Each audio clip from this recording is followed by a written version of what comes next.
Idul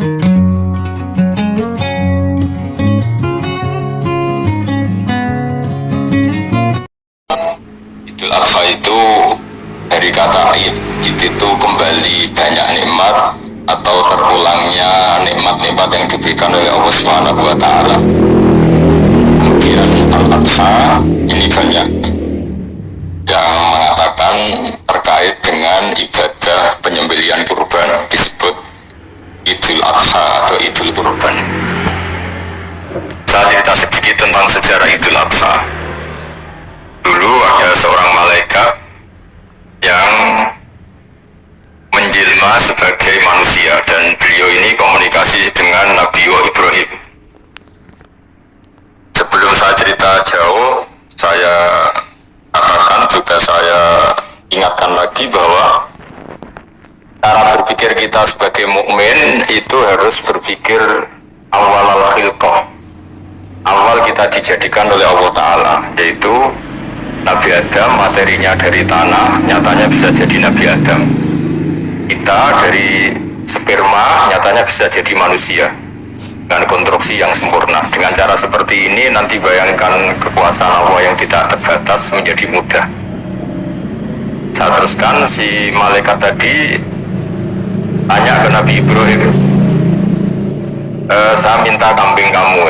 Oh ya silahkan, asal kamu melantunkan kalimat tasbih. Terus dibaca tasbih, indah sekali, merdu.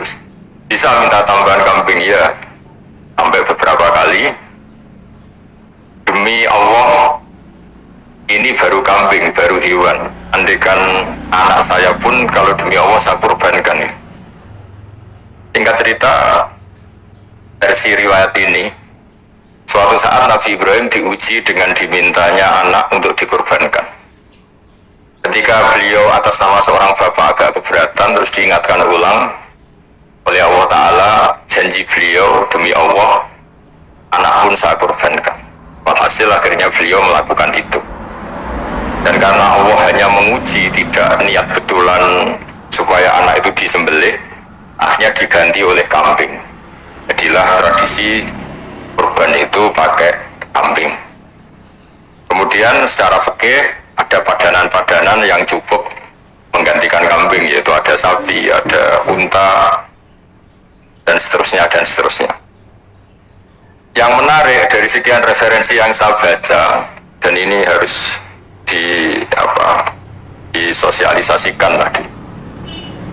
Sebagian versi itu adalah bahwa Nabi Ibrahim ketika diangkat di alam malakut, di alam langit sana, itu ketemu Allah, kemudian Allah tanya, Ibrahim, banyak hamba-hambaku yang durhaka, tidak tahu saya sebagai Tuhannya.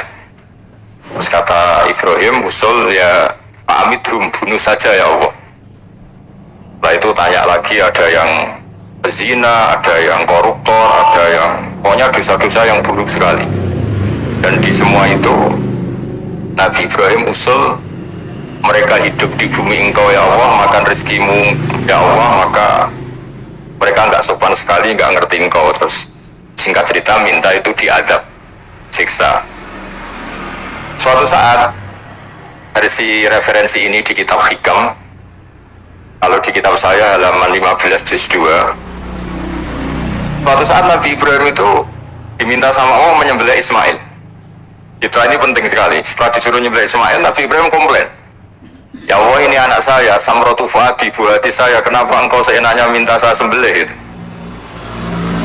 Gak bisa ya Allah, ini Samratu Fuadi, buah hati saya. Terus kata Allah, orang-orang yang durhaka yang kamu usulkan supaya saya bunuh itu hamba saya menciptakan mereka, dan saya mencintai mereka, karena itu ciptaan saya. Anda enak saja usul saya matikan, saya bunuh. Sekarang ketika Anda usul, saya tidak mikir, kenapa ketika saya usul kamu mikir? Terus akhirnya Nabi Ibrahim mau oke, awal terus.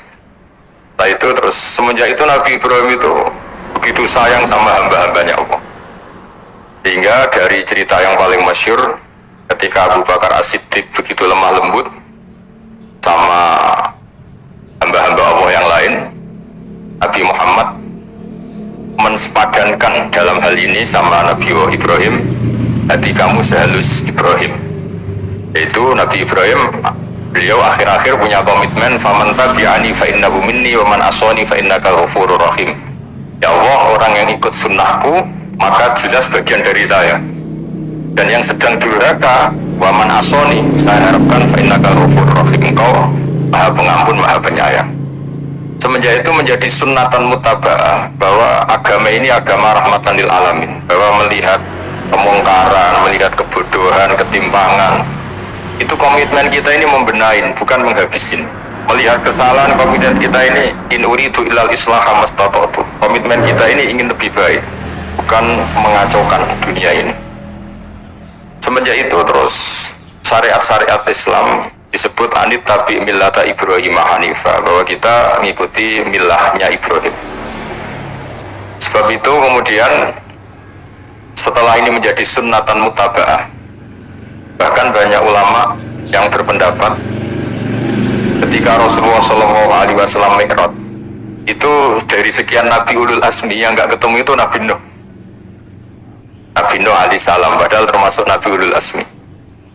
Itu banyak yang menganalisis karena Nabi Nuh itu pernah berdoa, Rabbi la tadhar alal ardi minal kafirina dayar. Nabi Nuh adalah Nabi yang pernah Toro Jawa masuk no kaumnya, mendoakan buruk sama kaumnya, dan itu tidak manhaj, tidak metode yang Nabi Muhammad disuruh ikut metode itu, tapi Nabi disuruh ikut manhaj atau pola sosiologi, pola dakwah atau pola sosial yang harus mengikuti Nabi Ibrahim, anit tabi millata Ibrahim Hanifah. Nabi Ibrahim itu orang yang sangat lemah lembut, yang ngendikan faman tabi'ani fa innahu minni wa man asani fa innaka ghafurur rahim. Sebab itu teman-teman yang di Kanada, yang di mana-mana, kita ngikuti status ilmu hakikat. Di ilmu manusia, negara ini milik Kanada, milik Amerika, milik Eropa misalnya, atau milik mana sajalah. Tapi di status ilmu hakikat semua itu milik Allah. Sehingga di antara ciri khas Islam adalah kalau dulu agama-agama lain harus salat di tempat peribadatan mereka, Islam mengatakan ju'ilat lanal ardu kulluha masjidan, semua bumi Allah itu masjid, tempat sujud.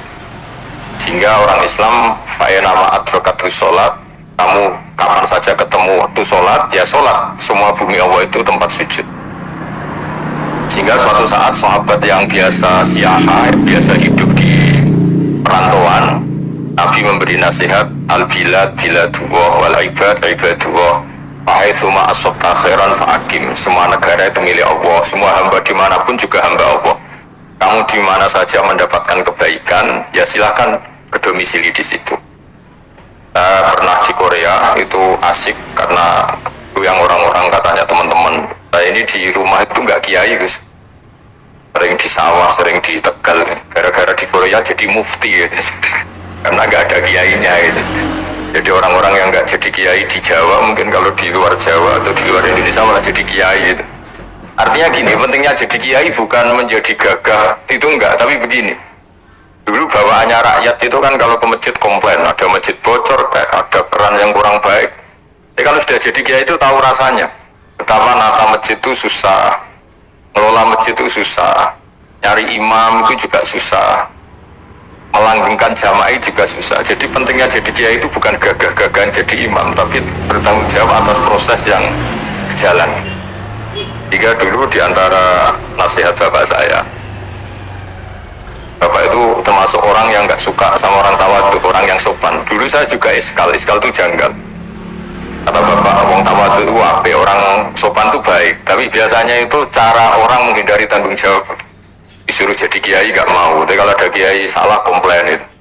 Disuruh jadi menteri nggak mau, kalau ada menteri salah komplain itu. Disuruh jadi apa nggak mau, kesannya tawadhu, tapi sebenarnya hanya menghindari tanggung jawab. Disuruh pidato nggak mau, disuruh jadi MC nggak mau, tapi kalau ada orang salah komplain. Jika kata bapak tawadhu itu baik, asal tawadhu betul itu. Tapi kebanyakan nggak, tawadhu itu menghindari tanggung jawab sambil cari salahnya orang lain. Nah ini yang tawadhu yang akhirnya kurang baik. Nah teruskan, jadi Nabi Ibrahim ini panutan yang luar biasa. Beliau adalah orang yang alami sekian proses sosial, yang akhirnya diakui sebagai Khalilur Rahman, orang yang sangat dicintai Allah Ta'ala. Di antara sebab dicintainya Nabi Ibrahim adalah seperti yang dialami Nabi Adam. Nabi Adam ketika turun di bumi, itu keresahan pertama itu bukan karena kurang makanan atau kurang minuman, itu enggak. Beliau turun di bumi mendapati bangsa yang lain, kalau dalam kitab disebut Banul Jan. Itu dia janggalnya, Masya Allah, ini orang makhluk-makhluk ini kok tidak kenal sama Allah yang menciptakannya. Kan aneh ya kalau kita hidup di Kanada terus nggak tahu PM-nya siapa, Perdana Menterinya siapa, kita hidup di Indonesia nggak tahu presidennya siapa. Itu kan aneh. Kita hidup di kampung nggak ngerti lurahnya siapa aja aneh. Ini hidup di buminya Allah kok nggak tahu Allah itu siapa, nggak pernah menyebut Allah. Padahal harusnya yang paling dikenal pertama itu ya zat yang menciptakan kita, menciptakan langit bumi dan sebagainya. Sehingga beliau itu Brutu itu komplain. Ya Allah, ini nggak fair dunia ini, engkau yang menciptakan, engkau yang memberi rezeki, kemudian mereka tidak kenal engkau. Ini kata Nabi Adam alaihissalam. Barokahnya komplain itu, jadi komplain itu yang diridhoi Allah juga banyak. Akhirnya Allah meridhoi Nabi Adam, dosa-dosanya, salahnya itu diampuni. Ya ukuran seorang Nabi, beliau dianggap salah itu diampuni, karena keresahan beliau itu takut Allah nggak dikenal. Nah, masjid yang di Kanada, di Montreal juga ketakutan kita ini jangan sampai orang Islam tidak punya tempat ibadah. Meskipun setelah punya tempat ibadah, ketakutan kita jangan-jangan ibadahnya tidak sesuai sunnah Rasul. Setelah sesuai sunnah Rasul kita takut lagi, jangan-jangan memaksa sesuai tapi karena ingin benar. Dan setelah ingin benar, takutnya secara tasawuf ngimani kebenaran itu, bukan ngimani rahmatnya Allah tapi ngimani kebenaran itu. Akhirnya jadi ujub. Ujub itu bangga amal diterima karena kebaikannya, bukan karena fadlnya Allah, karena anugerah. Nah, ketakutan-ketakutan ini khas orang soleh. Orang soleh itu kalau nggak sholat takut, setelah sholat takut nggak sesuai syarat rukun. Setelah sesuai semua takut iktimat alal amal, membanggakan kebenaran, tapi bukan membanggakan luasnya rahmatnya Allah Ta'ala. Sehingga di luar ilmu fikih ada ilmu namanya ilmu tasawuf, ilmu yang mengelola hati. Jadi ibarat orang itu, kalau yang paling masyhur dalam cerita-cerita orang sufi, ada orang sudah masuk surga karena tidak pernah dosa sama sekali. Ini cerita-cerita yang melegenda di dunia tasawuf. Tanya Allah, kenapa kamu masuk surga? Karena saya taat terus ya Allah, nggak pernah maksiat sama engkau. Berapa lama kamu hidup di dunia? 80 tahun. Ya sudah, karena taat kamu 80 tahun, ya surga kamu 80 tahun. Ya komplain, ya Allah katanya surga selamanya, kenapa ini hanya 80 tahun? Yang selamanya itu rahmat saya. Kalau amal kamu kan terbatas 80 tahun, maka balasannya hanya 80 tahun. Nah, semenjak itu beliau sadar, oh ya Allah, masuk surga itu fadlmu, anugerahmu, amal saya tidak ada bandingannya dengan surgamu. Nah, ini jadi sehingga keyakinan ahli sunnah wal jamaah di antara ciri khasnya adalah masuk surga itu karena fadlnya Allah, karena anugerahnya Allah. Maksudnya itu oke, kita amal, tapi amal kita tetap terbatas, tidak memberi kontribusi pada kerajaan Allah, pada kejayaan Allah sebagai Tuhan. Yang tidak terbatas adalah fadlnya Allah Subhanahu wa Ta'ala. Nah, keresahan-keresahan ini kemudian yang diwariskan oleh para nabi ke ulama-ulama. Di keresahannya ulama itu mirip-mirip keresahan nabi dulu itu, sampai dakwah, sampai sosialisasi kebenaran itu takut Allah itu la yuzkaru fi mulki, Allah tidak disebut, tidak menjadi aktor. Kan tidak fair kita misalnya nempat di negara orang terus nggak tahu duta besarnya siapa, terus lalu ngurus paspor di mana, ngurus visa di mana. Ini sama, kita hambanya Allah tapi nggak pernah ngurus status kehambaannya. Harusnya kita ngurus status kehambaan kita dengan sholat, berarti kehambaan kita hidup. Dan baca tasbih berarti kehambaan kita hidup. Makanya dalam sebuah ayat disebutkan masuk surga itu gampang, yang susah itu kamu masuk status kehambaan itu.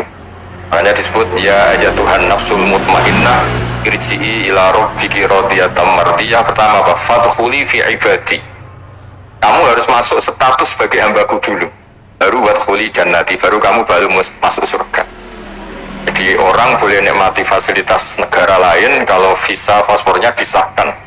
Orang boleh masuk surga kalau status kehambaannya disahkan oleh Allah Subhanahu wa Ta'ala. Nah, lalu status kehambaan itu dimulai dari mana? Secara fisik kita sujud. Anggota tubuh yang begitu terhormat namanya kepala kita tundukkan kepada Allah Ta'ala.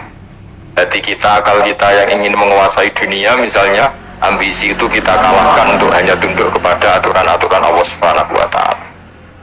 kekhawatiran kita akan menghadapi alam akhirat. Nah ini yang penting. Nanti setelah kita mati kayak apa, jadi debu, jadi tanah, lalu bangkit kita gimana?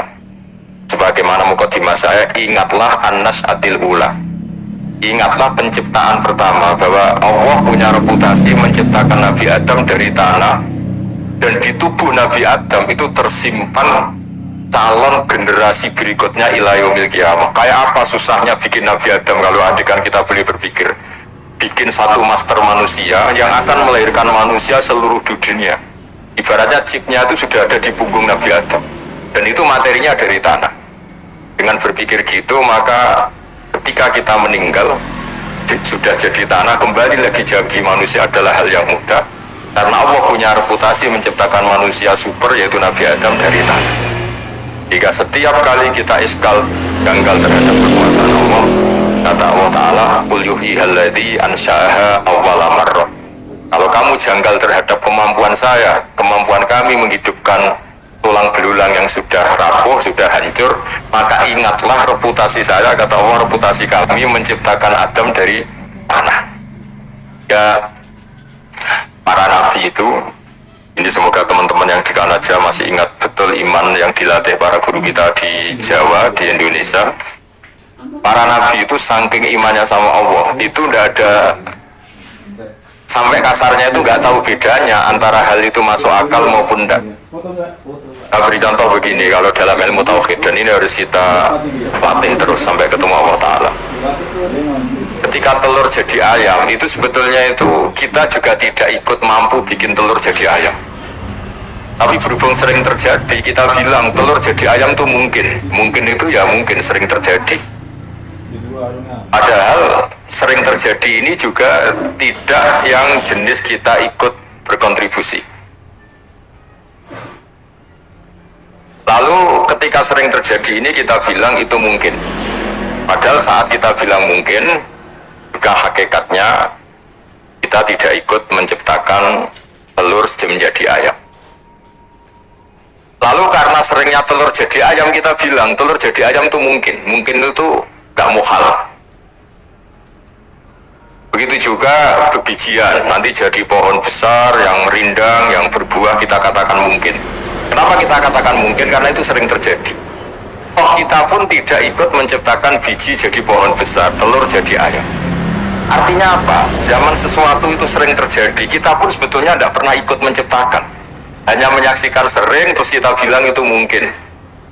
Tapi kita tidak memberi kontribusi sama sekali. Semua itu karena kudrohnya Allah, kemampuan Allah. Lalu ketika ada orang yang bilang batu ini bisa melahirkan unta, kita bilang muhal, batu itu tidak mungkin melahirkan unta. Tapi kalau seorang nabi itu nggak tahu bedanya antara batu melahirkan unta dengan indukan unta melahirkan unta. Karena nabi-nabi itu makomnya sudah sangat tinggi. Ketika unta induk melahirkan unta juga tidak atas kemampuan unta induk. Unta induk tidak punya kemampuan menciptakan unta. Juga karena kudrohnya Allah Ta'ala. Jika kalau batu mengeluarkan unta juga mungkin kalau Allah menghendaki. Hingga ketika Nabi Soleh diminta kaumnya, apa bukti engkau Nabi? Tunjukkan ayat kalau engkau Nabi. Yang kamu minta apa? Seekor unta keluar dari batu besar ini. Nabi Soleh dengan entengnya berdoa sama Allah dan keluarlah unta keluar dari batu. Nah itu makom yang paling tinggi. Makom paling tinggi itu kita mendudukkan Allah sebagai zat yang tidak terbatas kudrohnya. Hingga para nabi itu terus punya mujizat. Ya, mujizat itu untuk mengingatkan ulang bahwa Allah itu tidak terbatas kemampuannya. Bagaimana unta keluar dari batu besar zaman Nabi Soleh, zaman Nabi Muhammad air keluar dari jemarinya Rasulullah SAW. Nabi Ibrahim dibakar tidak mempan, tetap sehat, tetap bugar. Karena semua ini sebagai bukti bahwa kudrohnya Allah tidak terbatas. Nah, iman-iman seperti ini harus kita jaga. Apapun rasionalitas kita, dan meskipun kita selalu rasional, tetap menyisakan iman bahwa kudroh Allah itu tidak terbatas. Sehingga ketika ada cerita kematian orang soleh itu ditangisi langit dan bumi, kita tidak usah iskal, tidak usah janggal, masa bumi bisa menangis? Karena kita yang sekarang bisa nangis adalah materinya dari tanah, materinya dari bumi. Terus iman ini kita jaga sehingga kalau kita yasinan, Masih ingat Allah kalau mengingatkan kudrohnya yang tidak terbatas, manusia disuruh ingat qul yuhyihal ladzi ansha'aha awwala marrah. Kamu harus ingat bahwa Allah itu yang menghidupkan kamu, menghidupkan semuanya ketika kamu belum menjadi seperti ini. Jadi intinya itu kita ingat, meskipun telur itu lazim jadi ayam, tetap tidak karena kudrohnya ayam itu, tapi karena kudrohnya Allah. Indukan unta melahirkan anak unta juga bukan kemampuan indukan unta, karena ini juga makhluk yang lemah, ini juga kemampuan Allah Subhanahu wa Ta'ala. Jika dengan demikian kita termasuk hamba Allah sesuai target yang diingatkan Allah. Alam mata bayana lahu qala alamu annallaha ala kulli syai'in qadir. Hamba Allah yang baik adalah hamba ketika menyaksikan fenomena apapun, semua itu lita'alamu annallaha ala kulli syai'in qadir wa annallaha qad ahata bi kulli syai'in ilma. Apapun di alam raya ini semuanya itu bukti bahwa Allah ala kulli syai'in qadir, Allah kuasa dan Allah meliputi semua makhluknya dalam pandangannya, dalam pantauannya. Jadi saya mohon teman-teman yang di Montreal, yang di Kanada, juga di manapun harus ingat status hakikat bahwa al-bilad biladullah wal ibad ibadullah wa haitsu ma asabta khairan fa'aqim. Negara hakikatnya milik Allah, semua hamba juga milik Allah. Di mana saja kamu berada dan menemukan kebaikan, silahkan hidup di situ. Tentu dengan sosialisasi yang baik, baik dengan non-muslim maupun dengan muslim. Karena Allah mengajarkan wa qulu linnasi husna. Ajaran Islam adalah rahmatan lil alamin, rahmat bagi semua. Tentu nanti intinya kita menjelaskan kebenaran yang diinginkan oleh Allah Subhanahu wa Ta'ala. Saya kira demikian, karena juga ini di sini sudah malam. Jadi saya mohon maaf mungkin tidak bisa ikuti tanya jawab karena di sini sudah malam, malah kita tadi habis takziah saya karena ada mas saya yang sudah sepuh sekali wafat, terus tadi barusan datang, jadi mohon maaf tidak mengikuti acara mulai pertama, tapi saya mohon ayat-ayat